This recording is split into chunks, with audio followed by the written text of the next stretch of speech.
What? I think I can hear you now. Yeah, I can hear you as Yeah, well. I can hear you. Right, finally. It was. Hi, how are you? I'm good. How are you doing? I'm fine. Yeah. Long time. It's been a while, yes. How's life in Zambia? It's okay. I'm working from the village, so it's a very good experience. Mm. Yeah, that sounds amazing. Mm, Yeah. Work is amazing, but life is there. It can be very boring. Oh, why? No, because I hardly make friends, so I'm always alone after work, and there's nothing much to do, so Okay, it's kind of quiet. hmm because it's quite rural, right? Yeah, it's actually a village. Mm. Can hmm can I see where you are? Okay. And there, can you see something? Oh, it's beautiful. Yeah, it's like completely nature, no much craziness happening. Yeah. But veggies are very fresh. We have like very, very good vegetables. Oh. Really. Oh, do you miss Norway then? And no, not sometimes I do. But then I like it here because I don't know, maybe because I really wanted to do like development work in Zambia. It makes more sense than doing it in Norway because it looks like in Norway everyone is good. Yeah. But then if we do it here, it makes more sense and it gives me purpose.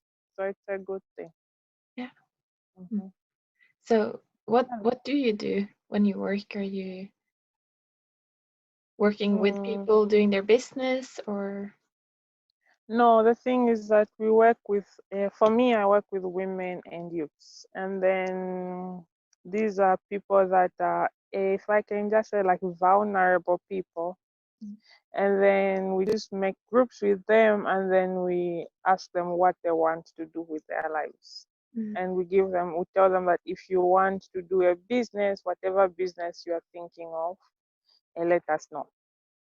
And we also, in the groups, we started doing social activities. Like we talk about we talk about like domestic violence, sexual violence. So it somehow can tends to be very personal and sensitive and sorry, what hard what did to you say? hear. It's tend I'm to saying that as sometimes it tends to be very sensitive, mm. and because this is people's lives they are telling you, and very hard to get, like to absorb yourself. Sometimes I tend to tell myself I need a break because it's Yeah. too much emotion. In the beginning, it was actually very difficult for women to just say, like, my name is Sarah, because some of them were very like reserved, abused. They didn't have a voice. And then like when I walk through with them and thinking like what can you do to like contribute to your house, it Mm. gives them that morale of wanting to be part of like a income generation. So it's something nice that it's something nice to see that a woman can actually say, I want to do chicken because chicken is good and I'll be able to help my family. And I know I don't have knowledge, teach me how. Just for them to say we don't have knowledge, teach us. It's also like empowering them too. And then most people they've come up like with chicken business, which they're saying it's booming here. So a Oh, lot of people want to do chicken business.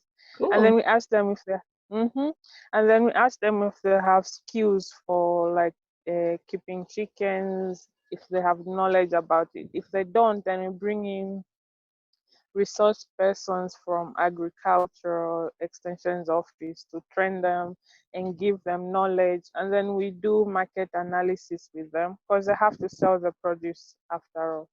So we do market analysis with them. We go physically with them to the markets. They ask questions. and we are trying to cut the middlemen. Like most small scale farmers are always disadvantaged because when they take their maybe like vegetables to the market, they have to give somebody to sell for them, and then they get the money from him and they pay him something. So we are trying to bring up like a direct contact to the market, and then we, because most of them don't have money, so we came up with an idea of them forming a village banking. I don't know if you've heard of it. Like a Yeah, microfinance. where yes, they save their own money and then they give each other loans. So that's what they are doing. And of course, with the youths as well, the same thing as well. That's what they're doing. That's But amazing. with the yeah, yeah, it's okay. Yeah. It's Oh no, it's very impressive. Mm, it. I like it. It gives me, like you need to have something to wake up to do.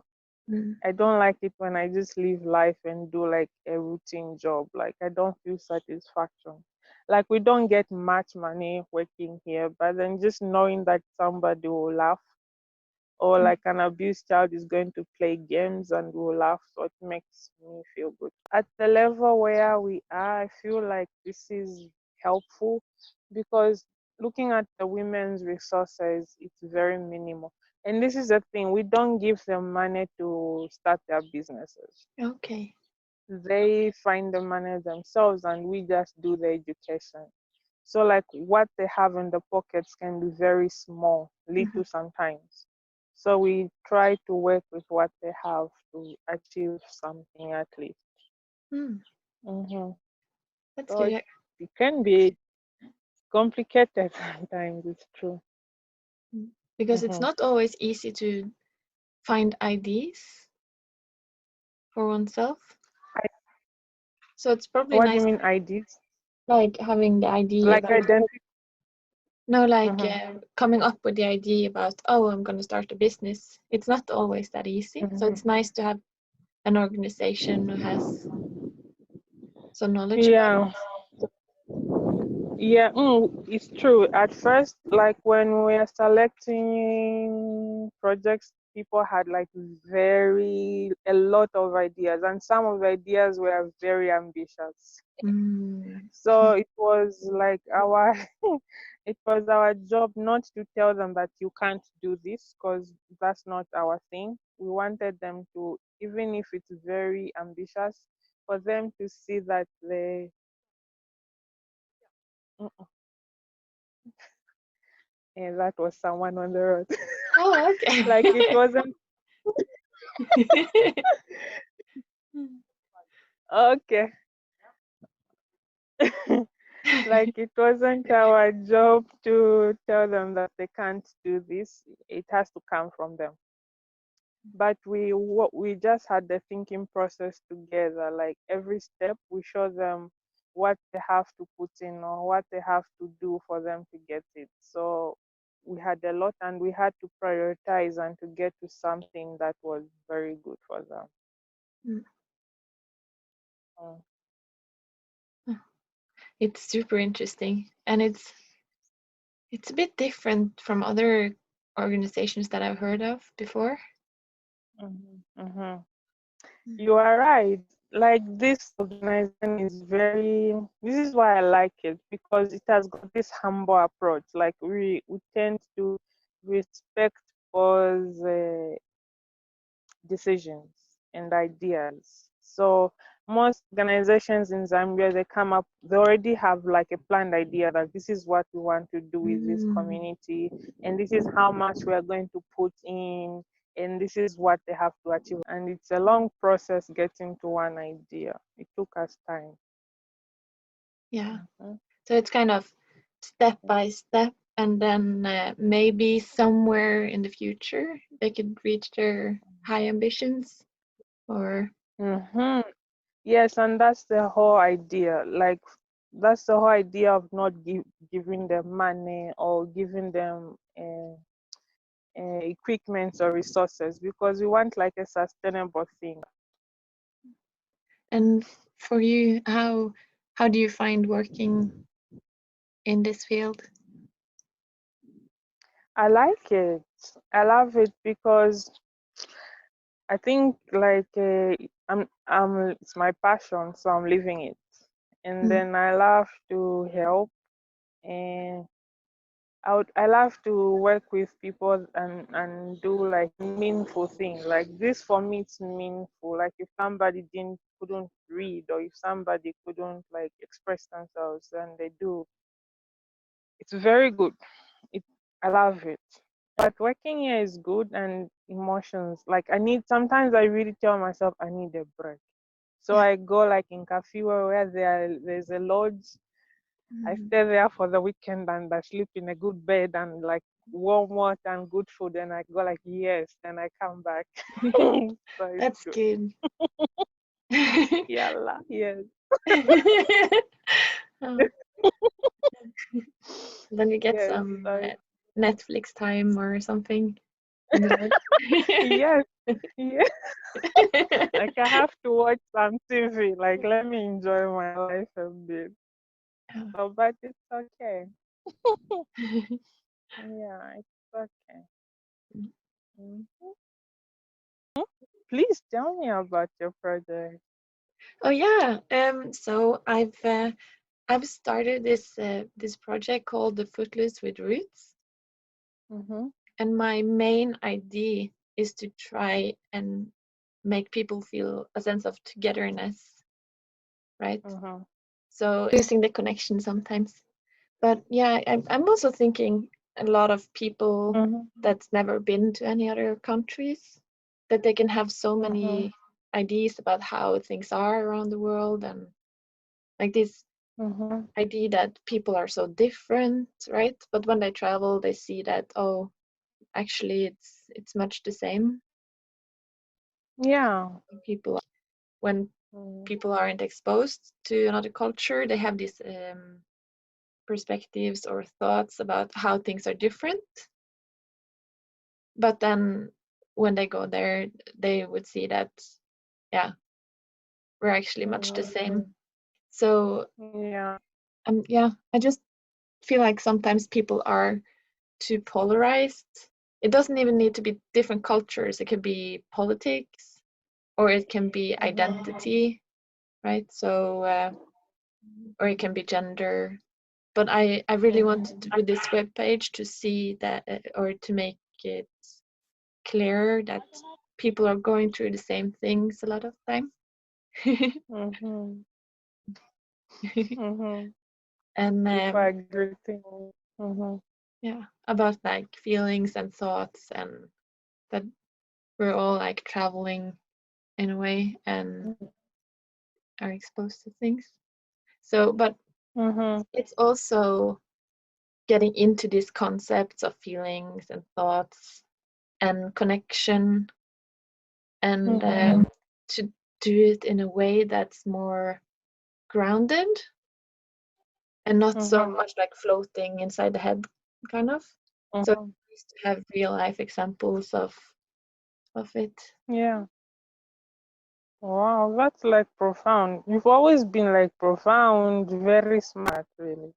And I think, and I think, and I think it's, and I think it's like it's very important. And I would wish it's so important because like we miss out a lot of things. If I just like take it like in the development world, Yeah. and like what you're saying is so important. What you're doing, if like we exchange like cultures and we exchange like political views, we are like same, and then we can work things together and think through things together, like politically, culturally, individually, everything. So I think it's something that is very important, and I wish you could drag it like feather and bring it like on the ground. It would be very nice. I don't know if you've got plans for that. What you're doing is something that puts people on equal grounds and see that we can be in different like geographical locations, but we share something common, like even just how politics or politicians treat us, or how we view each other. It's just the same. So it's very important. And mhm. You have a way about words, Sarah. Hmm? You have a way about What? words. Like your words, they make so much sense. They And do? yeah, I feel like you're dragging down my thoughts down to the ground and like make them to a real example. It's really nice. I hope I, Yeah, you I do. hope I'm not draining you. No, I love it. I'm like, I don't know how to speak right now because I think the things that you said now, they're so powerful. So it's No, like, which is not only because like what you're doing, like on the field, just what is happening. So it's actually amazing that you're thinking it and then it's happening. So I wish you could come here and work from here also. It would be nice. I would love to. Oh.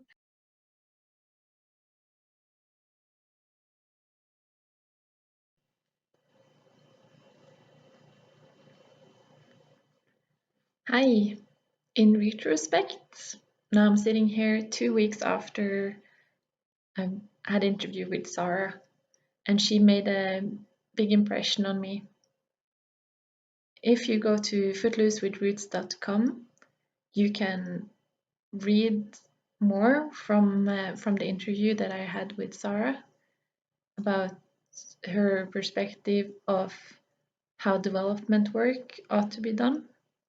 And what is fundamental to her approach is that you need to ask questions and figure out what people actually want in their life, how they want to improve their life.